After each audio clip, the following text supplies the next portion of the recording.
Iba a preguntar cuántos se acuerdan, pero mejor voy a cambiar mi pregunta. ¿Alguien se acuerda de la predicación de la semana pasada? ¿Alguien se acuerda? Estuvimos en Efesios capítulo 1 y estuvimos predicando del 15 al 23. Ahí decíamos que el apóstol Pablo está haciendo una oración para el tema de la oración es para que el Señor alumbre los ojos de su entendimiento y ellos sepan algo. A Pablo le interesa mucho que la iglesia sepa. Por eso nosotros estudiamos, hermanos. La fe tiene que ver con saber a ciencia cierta las cosas, no imaginarlas, mucho menos sentirlas. La fe no tiene que ver con sentir. El sentimiento es el resultado de creer lo correcto. Cuando yo creo lo correcto, lo que vamos a predicar hoy, por ejemplo, lo que hemos estudiado en la semana de Tito, cuando estudias la palabra, viene hacia ti un sentimiento de seguridad, de fe, de gratitud. Ese es el sentimiento que necesitamos. Pero el sentimiento por sí solo no te dice nada. Nosotros necesitamos saber, y Pablo está orando para que la iglesia sepa algunas cosas. ¿Qué tres cosas pide que sepa la iglesia?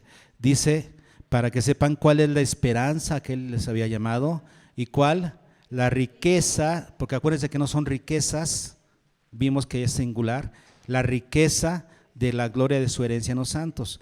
Y luego platicamos un poquito más de la tercera cosa que la iglesia debe saber. Aquí nos vamos a enfocar.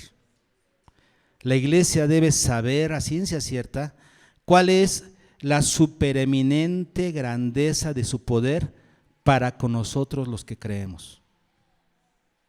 A Pablo le interesa que la iglesia sepa perfectamente bien cuál es la grandeza, la gloria del poder que actúa en los que han creído.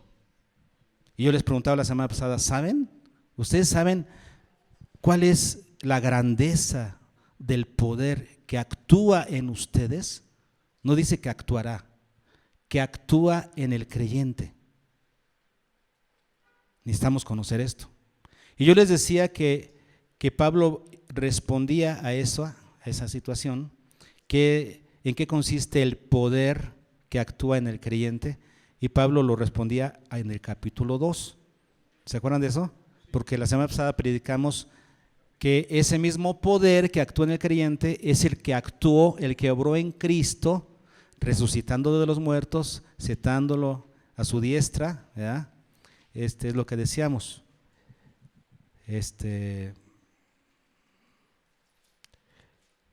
¿Y qué más? Y sometiendo todas las cosas bajo sus pies, ¿verdad? Entonces, ese mismo poder que actúa en el creyente es el que actuó en Jesús, el que obró en Jesús, resucitándolo, sentándolo en lugares celestiales y sometiendo todas las cosas bajo sus pies. Ahora, hoy vamos a predicar lo que sigue. ¿Cuál es ese poder de Dios inconmensurable, grande, que actúa en los que creemos? ¿A qué se refiere Pablo con eso? Porque si Pablo no lo explica, esto da pie a que imaginemos muchas cosas, ¿no? Y digamos, pues el poder que actúa en nosotros es cuando hablamos en lenguas,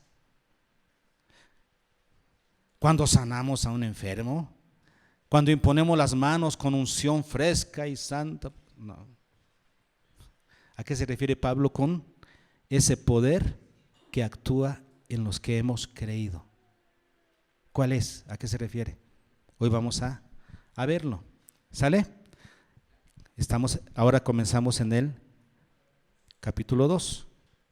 Bueno, ya vimos que en el 19 es donde viene la oración de Pablo, ¿no? ¿Cuál la supereminente grandeza de su poder para con nosotros los que creemos? Está en el versículo 19. Y entonces ahí Pablo hace el paréntesis para decir que ese mismo poder actuó en Jesús, pero después regresa al tema, en el capítulo 2 regresa al tema. ¿Cuál es el poder que actúa en los que hemos creído? Y aquí está. ¿Cómo comienza el versículo 1? Y Él os dio vida a vosotros. Déjenme decirles algo. En los originales En los manuscritos originales no está esta parte. Y él os dio vida a vosotros. No está aquí. ¿Saben dónde está esa parte? Él nos dio vida. En el versículo 5. Aún estando nosotros muertos en pecados, nos dio vida juntamente con Cristo. Ahí es donde toma el tema. Lo que pasa es que, como un recurso explicativo, los traductores al español pusieron esto, ¿no? Para que entendamos que esta es la conclusión de Pablo de lo que venía diciendo en el versículo 19. ¿Sí queda claro? Pero en el griego, en los textos originales, ¿saben cómo comienza el versículo 1? Comienza diciendo, y ustedes estando. Entonces lo que Pablo va a explicar en los versículos del 1 al 3 es cómo estábamos sin Cristo.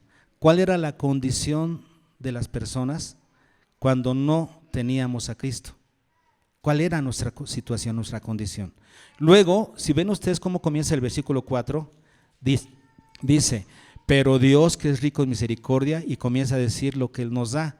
Eso quiere decir que en los versículos 4 al 6, Pablo nos va a decir cuál es nuestra nueva posición en Cristo. Este es el poder que actúa en el creyente. Versículos 4 al 6. ¿Ok? Y luego en el versículo 7 dice, para mostrar, entonces nos va a decir cuál fue su motivación para hacer esto, para darnos ese poder que nos dio, para mostrarnos ese poder, para que ese poder suyo actuara en nosotros. ¿Cuál fue su motivación? En los versículos 7 al 10. Ya tenemos el bosquejo. Con esto ustedes pueden estudiar. Terminamos, decimos amén y nos vamos. Ya tienen el bosquejo, ¿verdad? Versículos 1 al 3. ¿Cuál era la condición en las que estábamos sin Cristo, antes de Cristo? Versículos 4 al 6. ¿Cuál es nuestra nueva posición en Cristo? Este es el poder manifestado en el creyente. Versículos 7 al 10. ¿Cuál fue la motivación divina para hacerlo? ¿Vamos? Parte por parte. Comenzamos con el primer párrafo, versículos 1 al 3, donde viene cuál es nuestra condición anterior sin Cristo. Es que para que podamos medir, como dice aquí, la supereminente grandeza de su poder que actúa en nosotros, para que podamos medir qué tan supereminente y grande es ese poder, ¿qué necesitamos? Conocer cuál era nuestra condición. Así vamos a poder saber de dónde nos sacó. ¿Ok? Por eso Pablo, antes de hablarnos en los versículos 4 al 6 de cuál es esa supereminente grandeza de su poder, ¿de qué nos habla? ¿Cuál era nuestra condición sin Cristo? Y por eso el versículo 1 comienza diciendo, cuando estabais muertos. ¿Cómo comienza? Dijimos el versículo, y ustedes estando muertos. Porque no es estabais, este verbo está conjugado en presente participio, voz activa. Presente, tiempo continuo, participio, un modo habitual. O sea, ustedes estando en una condición presente, habitual y voluntaria, voz activa. ¿Cómo estábamos nosotros? ¿Cuál era nuestra condición? Estando en tiempo presente, habitualmente, voluntariamente. ¿Sí entendemos esto? Así está conjugada la palabra. ¿Cómo estábamos? Muertos. Muertos. Esa era nuestra condición sin Cristo. ¿Cómo estábamos? Ahora, esta no es la palabra thanatos, que significa separados. Nosotros hemos estudiado que la palabra que muchas veces en la Biblia se traduce como muerte, se refiere a separación. La muerte física es la separación del cuerpo y el alma. La muerte espiritual es la separación de Dios, vivir separados de Dios eternamente. Pero aquí no se utiliza esta palabra, aquí es la palabra necros, como cuando te dicen necros son tus ojos.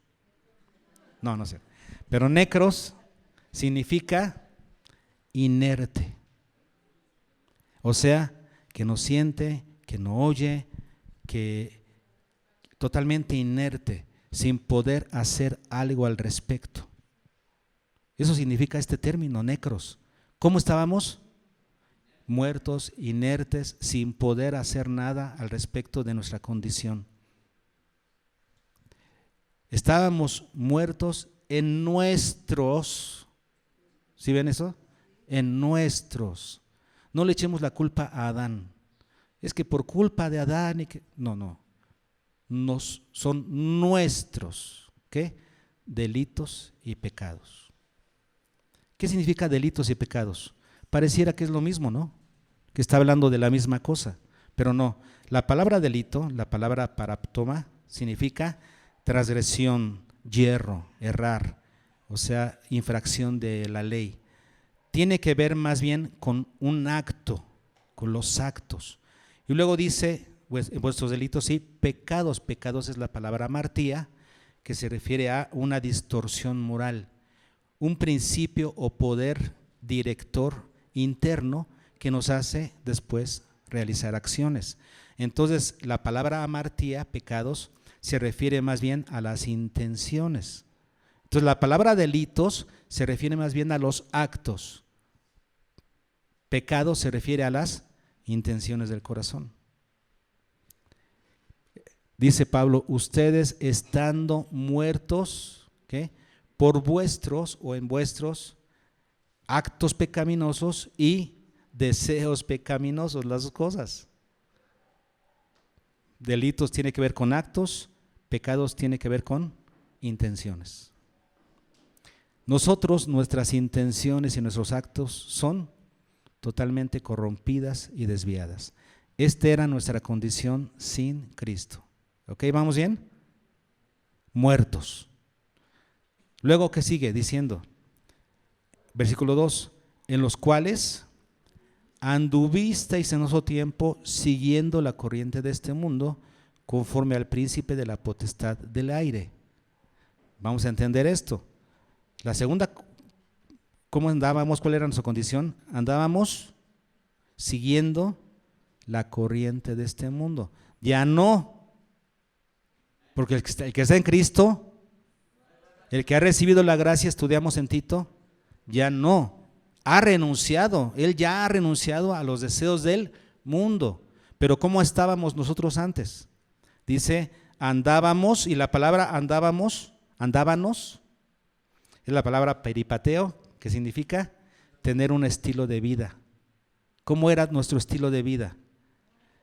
Dice siguiendo, que más bien es la palabra kata, que significa según, de acuerdo a la corriente de este mundo. No es siguiendo la corriente, es de acuerdo a la corriente de este mundo.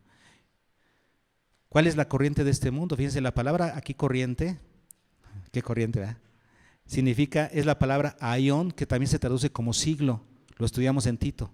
Y la palabra siglo la entendemos como un periodo de tiempo determinado. Entonces, nosotros andábamos según la corriente, o sea, según, ¿cómo se llama? El estilo de vida en nuestra edad, en nuestra etapa, en el tiempo de vida que nos tocó, pues, en el periodo de tiempo que nos tocó vivir. Eso se refiere con corriente, es el estilo de vida de este periodo de tiempo. ¿En dónde? En este mundo. ¿Qué es lo que caracteriza? La palabra ión se refiere a qué es lo que caracteriza al tiempo en el que vivimos. Y pues podemos pensar en las diferentes épocas en las que hemos vivido, y se caracteriza por diferentes cosas que lo apartan de Dios. Por ejemplo, en el siglo XVI comenzó la Ilustración y con ello el humanismo. Ese periodo de tiempo fue caracterizado por el humanismo, y así cada época, cada periodo de tiempo tiene su propio calificativo que gobierna. Es cuando nosotros seguimos la corriente de este mundo, o sea, lo que gobierna, el pensamiento, la filosofía que gobierna en este mundo. Por ejemplo, hoy en día, ¿cuál es el pensamiento que gobierna el mundo? Subjetivismo, confusión de género, confusión de moral, confusión, todo el mundo está confundido por el subjetivismo. Todos tienen su propia verdad, pero nadie vive en la verdad. Eso es seguir la corriente de este mundo. ¿Cómo vivíamos antes? Dice que seguíamos según la corriente de este mundo.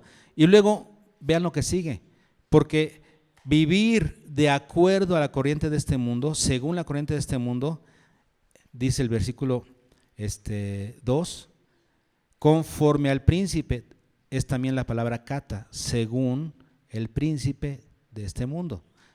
Entonces, ¿a qué se refiere aquí? Andábamos según la corriente de este mundo, según el príncipe de la potestad del aire.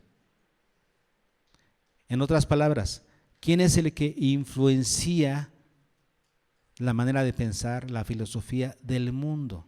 ¿Quién? El príncipe de la potestad del aire. Vivir según la corriente de este mundo, ¿qué significa? Significa vivir según el príncipe de la potestad del aire. ¿Y quién es el príncipe de la potestad del aire? Príncipe se refiere a gobernante, el que gobierna. Y gobierna este mundo de manera autorizada, porque potestad es la palabra exousia, es una autoridad correcta. ¿Quién gobierna este mundo? Satanás. Él es el gobernante de este mundo. Y si tú vives de acuerdo a los preceptos de este mundo, estás viviendo según el príncipe de este mundo. Aguas, vamos a la fiesta, échate una cheve, no pasa nada. Estás viviendo de acuerdo a la corriente de este mundo. ¿Qué más? Ese es el espíritu, o sea, el hilo conductor, el motivador, que ahora opera en los hijos de desobediencia. Entonces, ¿qué éramos? Hijos desobedientes. ¿Cuántos hijos desobedientes? ¿Cuántos éramos hijos desobedientes? Ok, porque eso éramos. Esa era nuestra condición sin Cristo. Tercera cosa, versículo 3, entre los cuales todos nosotros vivimos. Auristo, vivíamos en otro tiempo. ¿Cómo vivíamos? En los deseos de la carne, pero vean, aquí se completa mejor, haciendo la voluntad de la carne y de los pensamientos. ¿Cómo vivíamos antes? Haciendo, y esta palabra es presente participio voz activa. ¿Cómo vivíamos? Haciendo de continuo, habitualmente y voluntariamente, ¿qué? La voluntad de la carne y de los pensamientos. La voluntad se refiere a los deseos de la carne y de los pensamientos de la carne. ¿Cuáles son los deseos de la carne? ¿Cómo los definimos? Los deseos de la carne que proceden son nuestras necesidades fisiológicas. ¿Cuáles son los deseos de la carne? Tus necesidades fisiológicas: comer, dormir, la relación sexual, el deseo sexual. Son deseos fisiológicos. ¿Son malos? No, Dios los creó. Pero ¿dónde está el problema? Cuando los satisfaces de la manera equivocada, según la corriente de este mundo. Si Dios dice, la fornicación es pecado, y tú dices, ay, no, pues me junto y no pasa nada. ¿Cómo que no pasa? Estás fornicando, estás haciendo las cosas de acuerdo a la corriente de este mundo. Satisfacer tus deseos de la manera equivocada, ese es el problema. Satisfácelos de la manera correcta como Dios lo diseñó. Y eso es. Entonces, ¿cuáles son los deseos? Vivimos haciendo los deseos de la carne, tiene que ver con las necesidades fisiológicas, lo que necesito. ¿Y cuáles son los deseos de los pensamientos?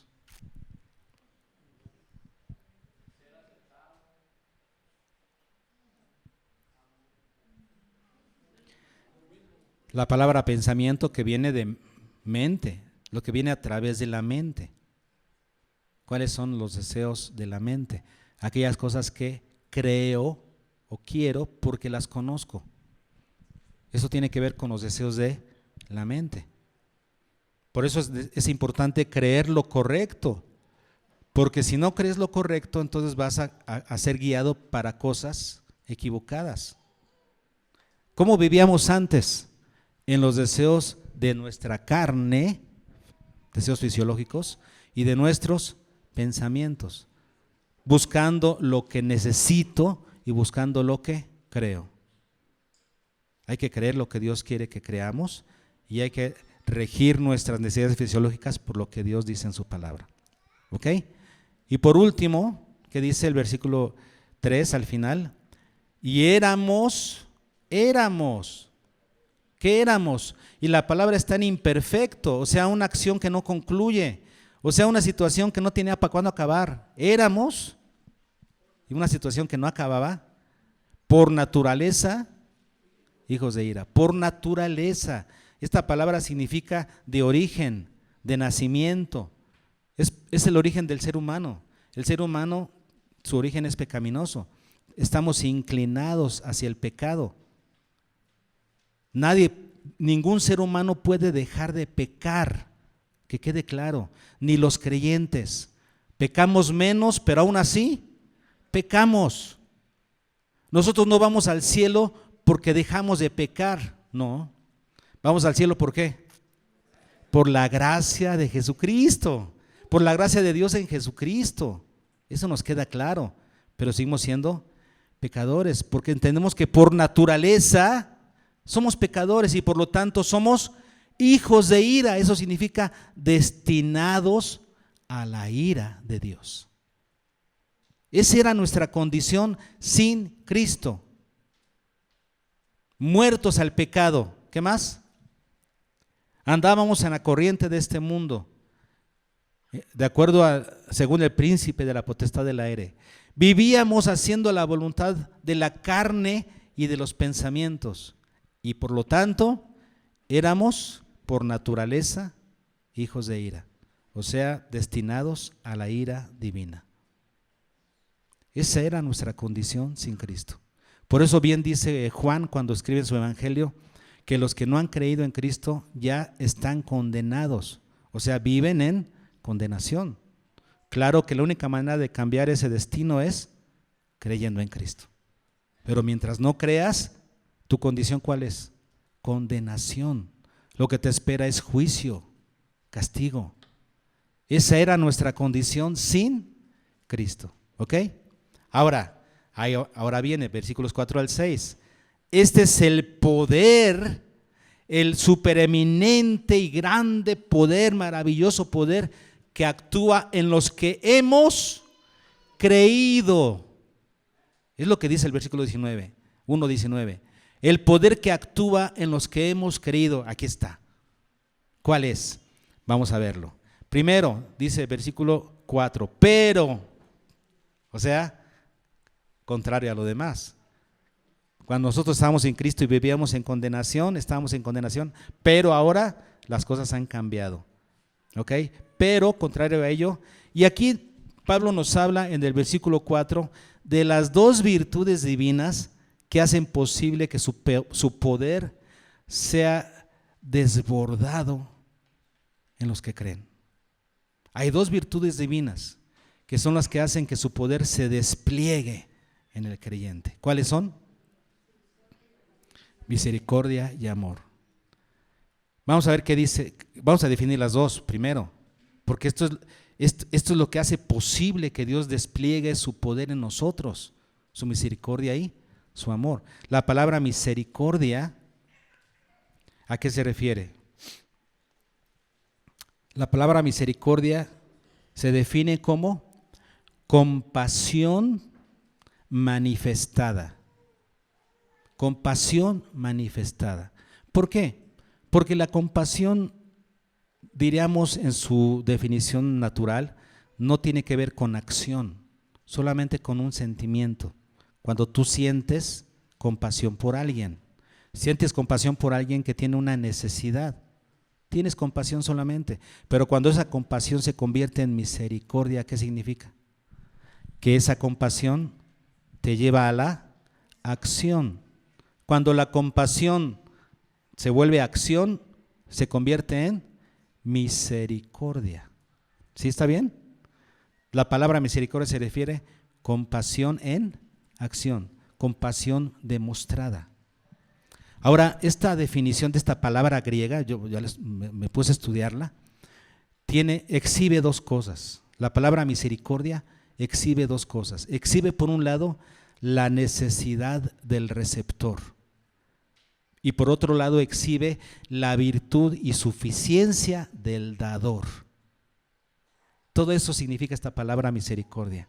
La palabra misericordia exhibe que hay alguien necesitado, alguien que necesita algo y que no puede suplirlo por él mismo. Necesita misericordia. La palabra misericordia exhibe a alguien que necesita.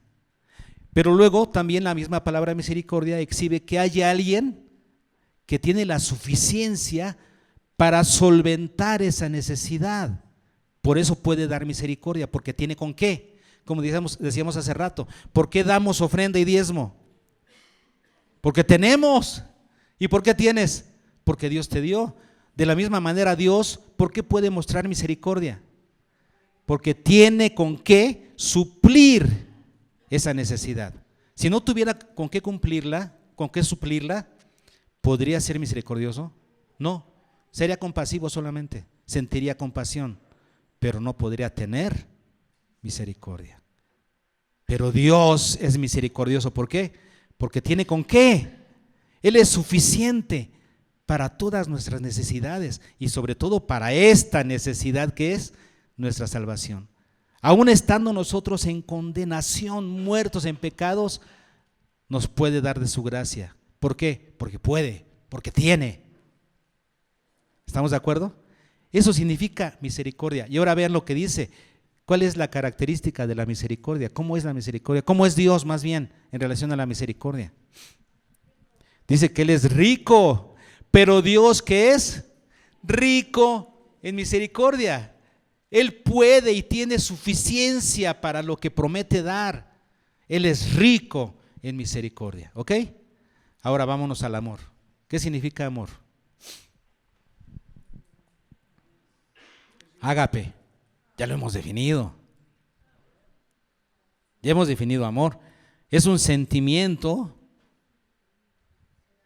¿Sí? No. ¿Qué es el amor? Ágape. Es acciones que demuestran amor. El amor ágape se demuestra con acciones de servicio. Porque de tal manera agapeó, amó Dios al mundo que dio a su Hijo. ¿Cómo se demuestra el amor ágape? Sirviendo, dando. Entonces dice aquí, por el gran amor con que nos amó. Si no fuera porque Dios nos ama, fíjense bien lo que voy a decir. Él podría ser misericordioso, significa tener con qué darnos, ser suficiente para darnos lo que nos hace falta, pero si no fuera amoroso no nos lo daría. Bien, él fuera suficiente para dar lo que nos hace falta, si no fuera amoroso no nos lo daría. Son dos cualidades que van juntas. Dios es misericordioso y es amoroso. Él es rico en misericordia y grande en amor. Las dos virtudes que hacen que Dios despliegue su poder salvador en el que cree. Qué precioso es Dios. Nos da su gracia por lo que Él es. ¿Se acuerdan de eso? Él es misericordioso y amoroso. Por eso da su gracia. ¿Hasta aquí bien? Ahora, vean lo que sigue. Pablo nos va a hablar de tres cosas que Dios nos da y que demuestran su poder en nosotros. Este es el poder demostrado en aquellos que creen, ¿ok? Pero las tres palabras griegas que se utilizan aquí están antecedidas por un prefijo, la preposición sun. Forman parte de la misma palabra, de hecho, o sea, no son una preposición apartada, forman parte de la misma palabra griega. Dice, nos dio vida juntamente con Cristo, es la palabra sun so poieo. Sun. Luego nos resucitó, sun egeiro. Y la tercera palabra nos sentó, sun ekatizo. En las tres está la palabra sun, y la palabra sun significa juntamente con. El poder de Dios se manifiesta en el que cree cuando nos da tres cosas juntamente con Cristo. Vean esto. Ay, estoy a punto de gritar. Dios nos da, esto es lo que nos emociona, la doctrina, las promesas de Dios, el poder que actúa en nosotros. Dios nos da tres cosas juntamente con Cristo. Y aquí se demuestra la eminencia, supereminente grandeza de su poder en nosotros. Nos da tres cosas juntamente con Cristo. Vamos a verlas, ¿cuáles son? Versículo 5. Aún estando nosotros muertos en pecados, nos dio vida juntamente con Cristo. Nos dio vida. ¿Cómo estábamos? ¿Y ahora qué tenemos? Vida, pero ¿con quién? Juntamente, la misma vida que tiene Cristo. Ese mismo poder, ese mismo poder sobrenatural, esa misma vitalidad que tiene Cristo. Segunda cosa, versículo 6. Versículo 6. Y juntamente con Él nos resucitó juntamente con Cristo. Ahora ya sabemos que por esta acción que nos demuestra nuestra nueva posición en Cristo, nosotros ahora tenemos una nueva posición en Cristo. ¿Cuál es? Resucitados junto con Cristo. Si te preguntan cuál es tu posición en Cristo, estoy resucitado, he sido resucitado junto con Cristo. Ahora, algún día resucitaré, mi cuerpo resucitará, o si aún estoy vivo, seré arrebatado y transformado para estar con Cristo. Esa es otra cosa. Aquí está hablando de tu posición en Cristo. ¿Cómo te ve Dios a través de Cristo? Resucitado junto con Cristo. Esa es tu posición. Y la tercera cosa, ¿cuál es? Y asimismo nos hizo sentar en los lugares celestiales junto con Cristo. La misma palabra, aquí dice con Cristo, es juntamente, o sea, nos sentó juntamente con Cristo en los lugares celestiales. Si se acuerdan de lo que estudiamos en la semana pasada, en el versículo 20, que dice, la cual ese poder que operó, el poder que actúa en el creyente, operó en Cristo también, resucitándole de los muertos y sentándolo a la diestra, a diestra del Padre en los lugares celestiales.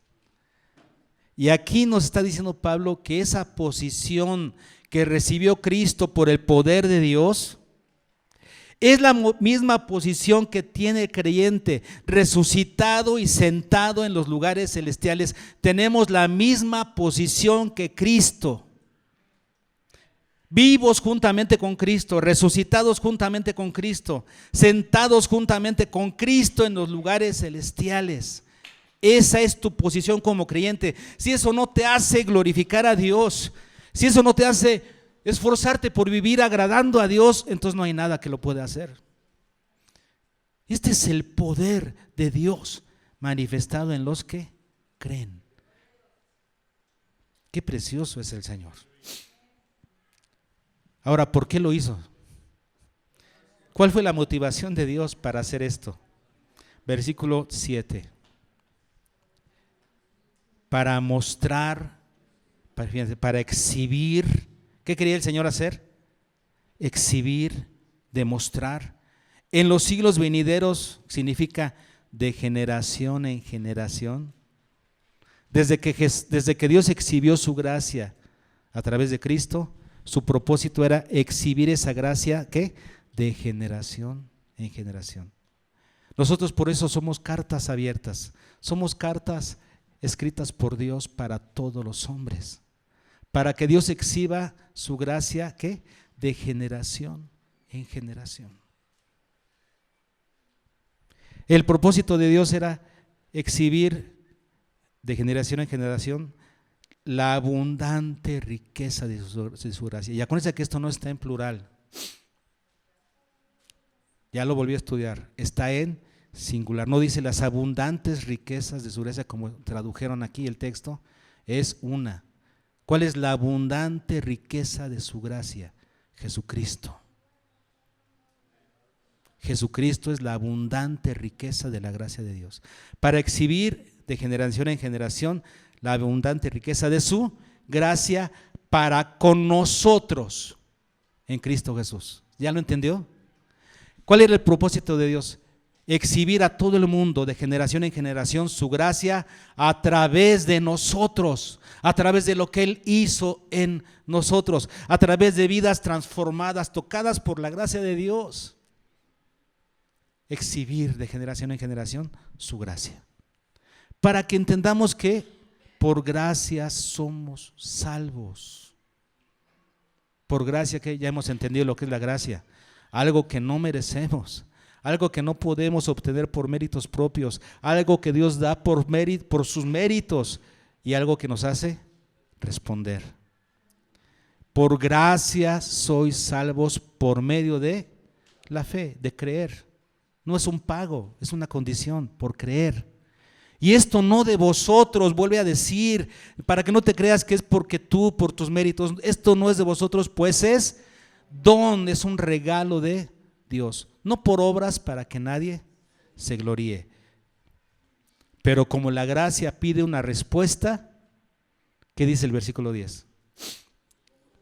Somos hechura suya. Ahora ya somos nueva creación de Dios. Somos hechos de Él y para Él. Somos hechura suya, creados, hechos en Cristo Jesús para buenas obras. Ya entendimos lo que son las buenas obras. Para que nuestra conducta sea de acuerdo a lo que Dios define como bueno. Para eso somos llamados. Somos hechura suya, creados en Cristo Jesús para buenas obras, las cuales Dios preparó de antemano para que viviéramos en ellas. En otras palabras, Dios nos salvó por gracia para que nosotros viviéramos en buenas obras. En otras palabras, Dios nos da un beneficio espiritual, perdón de pecados, vida eterna, resucitar, sentarnos en los lugares celestiales con Cristo. Dios nos da un beneficio espiritual para que a cambio nosotros le demos un beneficio palpable, material, físico, terrenal, nuestra conducta. Dios te da un beneficio espiritual para que tú a cambio le des un beneficio hoy palpable, que todos puedan ver tu conducta. Es lo que está diciendo aquí. ¿Qué aprendimos hoy? ¿Aprendimos algo?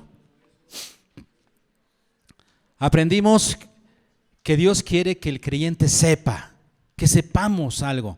Y entre esas cosas que quiere que sepamos es la supereminente grandeza de su poder que actúa en los que hemos creído. Dios quiere que sepamos eso. Así es que nos lo explica. Pero antes de explicarnos cuál es ese poder, nos dice cuál era nuestra condición sin Cristo. ¿Cómo estábamos? Muertos en nuestros delitos y pecados. ¿Qué más? Siguiendo la corriente de este mundo, de acuerdo o según el príncipe de la potestad del aire, que es Satanás, según Satanás. Por eso si vives en la corriente de este mundo, diríamos que eres hijo de Satanás. ¿Cómo vivíamos? Haciendo la voluntad de la carne y de los pensamientos. ¿Cómo vivíamos? ¿Cuál era el resultado? Que éramos por naturaleza hijos de ira, o sea, destinados a la ira de Dios. Esa era nuestra condición, perdidos, muertos, condenados. Pero aún estando muertos, ¿qué hizo Cristo? Dios manifiesta su poder salvador en los que creen. Por dos cualidades que tiene. Por su misericordia, porque es rico en misericordia, y por su gran amor con que nos amó. ¿Qué hizo? Nos dio vida juntamente con Cristo, nos resucitó juntamente con Cristo y nos sentó ya en los lugares celestiales juntamente con Cristo. ¿Cuál es tu posición en Cristo? ¿Sabes cuál es tu posición en Cristo? Ese es el poder desplegado por Dios en aquellos que creen. ¿Por qué lo hizo? Porque somos muy buenas personas. Es que nos hemos portado tan bien y nos hemos esforzado tanto que por gracia sois salvos. Esto no es de vosotros, es don de Dios. Pero los que han recibido la gracia son hechura suya, creados en Cristo Jesús para buenas obras. Si recibiste un beneficio espiritual, a cambio debes dar un beneficio terrenal, objetivo, que se vea tu conducta. Eso es lo que aprendimos el día de hoy. ¿Cuántos están agradecidos con Dios y por Jesucristo? Si nos preguntan, ¿por qué ya no vives como vivías antes? ¿Por qué ya no amas al mundo y sus placeres? ¿Por qué dejaste de hacer lo que hacías? ¿Quién te enamoró? ¿Quién te fascinó? Fue Cristo. La gracia de Cristo derramada en mí, su poder salvador manifestado en mí cuando creí. Compró mi voluntad. Vivo para Él. Vamos a cantar este canto. Pregúntenme. Invariablemente, hermanos, mientras pasan los músicos, invariablemente, cuando cantamos este canto, me acuerdo de mi jefa, de mi mamá. Le encantaba este canto. Y cuando cantaba, pregúntenme, ¿por qué no soy el de ayer? Y eso, podías verla ahí cantar con tanta devoción. Me acuerdo mucho. Cuando canto este canto específicamente, porque un día que le estábamos cantando la vi. Me hizo llorar la devoción con la que lo cantaba. Me disculparán si lloro, pero el canto me hace acordarme de esa escena. Pero ¿quién no lloraría después de saber lo que Cristo hizo por nosotros? Vamos a cantarlo. Póngase de pie.